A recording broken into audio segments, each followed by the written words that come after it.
What's going on, everyone? It is your boy Thriller here, and we are here for the JJDL BBL BBL. No, oh God, everything's ruined. What's going on, everyone? It is your boy Thriller here, and welcome to the JJDL tournament Uber's tournament run of some sorts, tournament scramble. Basically, guys, if you've heard of the BBR Summer Scramble, which obviously some of you have heard through some of the leagues that people have uploaded their tournament runs and stuff like that. I've participated in two scramble runs. I've made the top 32 once, and I did not at the same time. So this is actually going to be the same thing, except we're going to do it the Uber's meta. Just a little ways for people to get involved with the BBL in a way, and to just overall enjoy a nice kind of tournament style where you get to enjoy using uh, destructive Pokemon.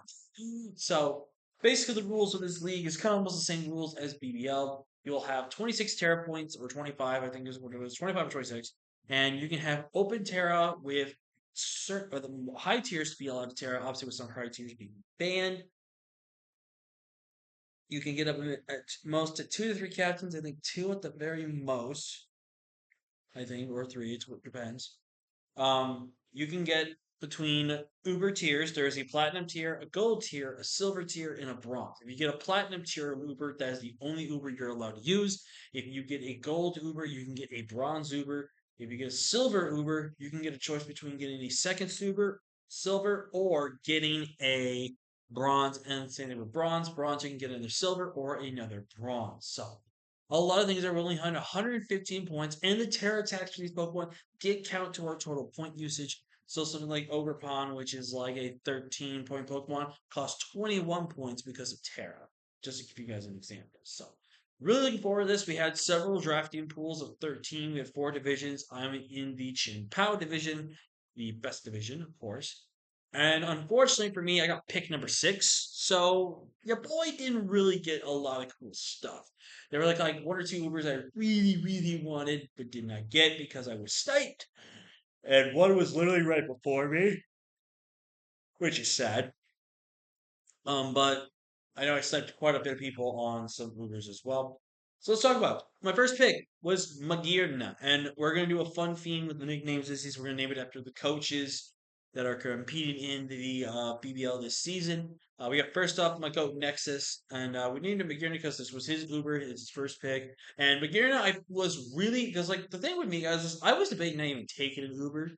I was debating taking something like Iron Valiant, the Gouging Fire, something like that. That's round one pick because I wanted to be able to kind of pivot around and work around with the Ubers. But I felt like if I didn't get a certain Uber that either I really wanted to try or I felt like was never going to make it to me, I would feel like I would excuse me, be remorsed if I didn't pick it. So I ended up picking Magirna as my first one. This was from the silver tier, which I think was kind of a steal in silver, as this is the best one, is arguably the best fairy and the best steel type in Uber's draft. This bottom just gets steamrolling with Soul Heart, and there's a lot of ways to encompass it. You know, it has Volt Switch for pivoting. It has Trick Room options. It is a Calm Mind Sweeper. It's a Specs Abuser, and Shift Gear sets can be working. Who knows? Maybe if I'm crazy enough, I'll run physical gear now. I might do it. I might do it. Do not tempt me. I will do it. But Laguerre I felt was a really good starting piece to a lot of things, and I really wanted to draft around really well. So with my second pick, I obviously know that grounds and fire types are going to be the biggest weaknesses to Magirna. Steel arguably can be worked around with a decent amount of time, and I could just get like a good. Ooh, excuse me, I just finished dinner, so probably gonna yawn a lot. But I just felt like, I really wanted to get something that paired perfectly well with Magera from kind of a defensive standpoint. And I don't think you get any more broken with Gouging Fire. Now, I think Gouging Fire paired with Magirna is honestly super broken. Like, this is the best Magirna answer I think I have ever seen. Now, the reason why I say it's the best Magirna answer, the fairy is neutral, the steel is resistant, and the coverage is semi lackluster into a Gouging Fire. You have to be a very specific store power set in order to be gouging fire.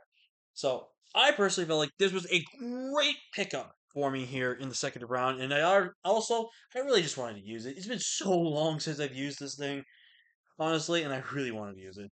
That was another reason why I purposely drafted it. Um, By the way, the first Uber I really wanted was actually Deoxys Attack. Just from the idea of just being able to click buttons, I really wanted to try that. Sadly, did not. It literally got picked right before me. So, round three, I decided to get a high tier Terra Captain because I really want to start getting a good value for a Terra Captain. I can pretty much bring about every single week and Terra it with comfortability. And that was Ogre Pontiel. We're just going to name it after Amol because Amol, he likes his ogre pawns. He got Cornerstone and one BBR with it. Now he's using Teal with it right now. So I felt like, this was a good pickup here. Oh, excuse me. I felt it was also a really good mod. It gives me access to spiky shield, spikes, which is really good. And when I Terra, I get guaranteed speed boost every single time I come in. And I can run an item. I don't have to be crippled to a mask like the other ogre pawns are. This is just a fantastic breaker, and it's got. I have some of the best counters to it on my team right now, so I felt like that was a really good mon for what I could have. Next up, I picked up a tried and true Pokemon that I usually kind of been kind of somewhat gravitate towards at times, and that's Grimmsnarl. I think I have learned that Grimmsnarl throughout generations, like I respect the fact it's still a great, physical attacker, special attacker, or whatever it is. I have loved more of the utility that Grimmsnarl provides to a team. Like obviously, Parting Shot is really great, but Screens is really great, and it's just a fantastic Pokemon. And I think Screens with setup variants of Ogerpon, Magearna, and a Gouging Fire. Ooh boy, this was kind of also a bit of a start towards like the defensive side to this team. Like on my first three picks, super offensive. This pick can be offensive but plays a good role in defensive with its utility.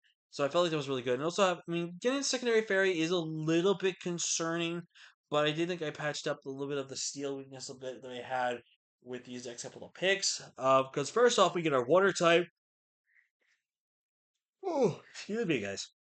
And that is going to be Blastoise for named Keegan because Keegan drafted it. Same reason why we named the Grimmsnarl John Jr. because John drafted it. Blastoise, I felt it was a really good pickup here. Gave me a good reliable rapid spinner. Uh, Probably going to lean towards making more defensive water for some matchups here. But it's not a terrible bulky water. Obviously, it's fantastically against good roll. It does. And I needed to make sure I had a really good spin option. And more importantly, I really feel like I needed a water type for this draft. For some of the grounds we face, we need a really good defensive water, and also for opposing fires. Even though yes, I do have gouging fire. Gouging fire does not want to take on most fire types by itself because they do get more ground coverage, even though we do as well. But you never know. So felt like Blastoise fit the role what we would want to do. Up next, we've got Sandacana, which we named CB for CB Marcus. Uh, the only reason I named this thing after CB was because of the fact that he has a sand team, and since Sandacana can spit sand, I felt like that kind of fit into it.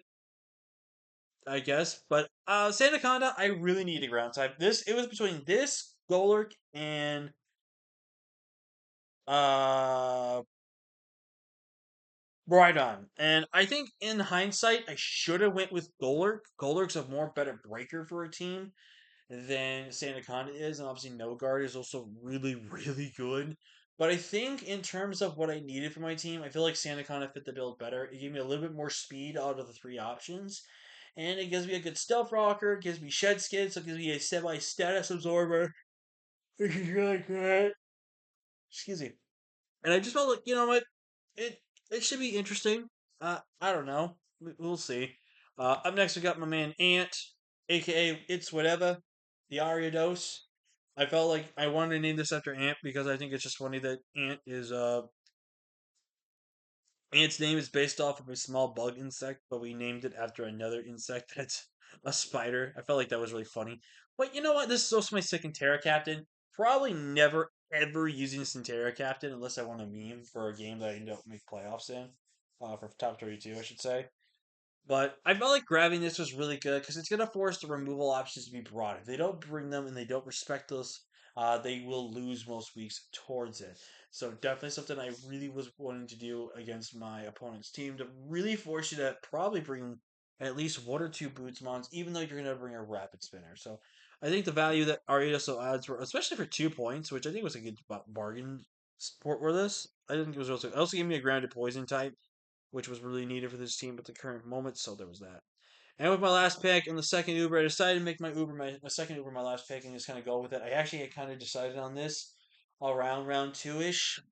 And if there's anyone that can make Lugia look good and show how good it can be, I feel like it's going to be me. I think there's a lot of cool ways Lugia can be run. There's spec sets, there's choice band sets, there's bulky setup. There's just scarfers. I think there's a lot of ways we can run Lugia this season, and I'm going to do my absolute best to make this Pokemon good. I would love to use stuff like weakness policy sets as well behind screens. This behind screens, by the way, is the most disgusting Pokemon I've ever seen in my life. This is the most disgusting Pokemon in the world behind screens. And if you allow me to do stuff with this behind screens, oh, you are in for a world of pain. We need the BBL to represent the Bandless Battlers League, especially since no one drafted Lugia, which makes sense. It is arguably one of the worst legendaries out there, but still, I want to have fun with it. But yeah, that is EVR team, guys. I got put in the pool already, and I already know who my three opponents are going to be. We are taking on a person that we have taken on quite a bit of couple of times in Khan, which I'm really looking forward to that one. I think Khan has actually. I think we've battled about three times or so, and I think he has one win over me right now. So that'll be really interesting to see if I can tie it up and go to a rubber match in the future. We're taking on Crab, who I really believe I have not faced. There were probably opportunities I would have faced him, but I either got knocked out in the weeks beforehand or the games beforehand to do it. So I think Crab and I are going to be facing for the first time ever, which I'm looking forward to it. Always love playing a new player. And we get to take on the boy, the man, Jamal. If you guys don't know Jamal, he is like the embodiment of a running meme in John's server. He takes it with a lot of class, and he's overall a really cool and fun guy to be around. And I'm really looking forward to facing Jamal. It's a Gouging Fire versus Gouging Fire matchup, so I'm really looking forward to see how that matchup goes. If I had to rank my matchups, I do think my toughest match is against Khan, followed by Jamal, and my match that I feel is probably the most confident is going to be against Crab. So we have at least a chance to get at least one guaranteed win. And if we don't make the brackets, not the end of the world. You guys get a little bit of content as I'm gonna be taking a break as I'm still on my break from Draft League, but I figure I do some stuff where it's a little fun. I might upload these before the end of the year, so you get at least one bit of draft content beforehand. I do have the a draft league called the PDA, which you guys know the Paldean Dex Associations or Paldean Draft Associations, I should say. Which you guys saw me participate. I had a same team with that with Terra Toros and stuff like that. We made a semifinals in that league, and unfortunately lost to some hacks and also some definitely a little bit of prep mishap. But I just felt like this was a really good that was a good season, and we're taking over that league on taking over that league. Which spoiler alerts, we're coming up on the second to last week of the regular season, and I just took over that team just to have fun, just try some mons and stuff like that, and also just get shake off some of the rust from not playing draft league a lot. So this stuff will probably be uploaded before the PDA run goes up, and I will also be up, and I will be wanting to upload this just to guys give you like a mini tournament of sorts going on as it is on Showdown. So yeah, thank you all so much for watching. Like, comment, share, subscribe. Let's see if we can make Lugia broken. And with that, I will see you guys in the next video. Until next time, guys, peace out, everyone.